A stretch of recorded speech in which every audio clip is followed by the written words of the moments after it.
नमस्कार मित्रांनो, आज मी तुम्हाला सांगणार आहे भारतीय न्याय संहितेचे कलम 109 विषयीची माहिती। अटेम्प्ट टू मर्डर, खुनाचा प्रयत्न, हेच IPC पूर्वीचे 307 होते। मित्रांनो, जर तुम्ही एखाद्या व्यक्तीला खुनाच्या उद्देशाने म्हणजेच त्याला मारण्याच्या उद्देशाने, त्याचा मृत्यू होण्याच्या उद्देशाने जर त्याला मारायला जात असाल तर तुम्हाला 10 वर्षाचा कारावास आणि दंडाची शिक्षा होऊ शकते। जर तुम्ही त्या व्यक्तीला मारताना त्याला गंभीर दुखापत झाली असेल तर तुम्हाला आजीवन कारावास किंवा 10 वर्षाची शिक्षा देखील होऊ शकते।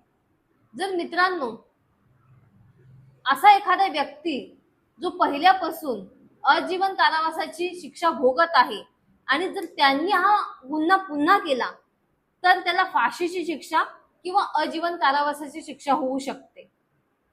मित्रांनो, जर असं काही तुमच्या हातातून घडत असेल म्हणजे वादावादामध्ये किंवा रागामध्ये असं जर तुमच्याकडून घडत असेल तर तुम्ही या सगळ्या गोष्टींची काळजी घेतली पाहिजे, जेणेकरून आपल्या हातातून कोणताही गुन्हा होणार नाही। किरकोळ गोष्टींची जरी दुखापत झाली तरी लोक अटेम्प्ट टू मर्डर म्हणजे 109 सारखे गुन्हे दाखल करतात। त्यामुळे जर असं काही घडत असेल तर तुम्ही स्वतः सावधान राहा। धन्यवाद।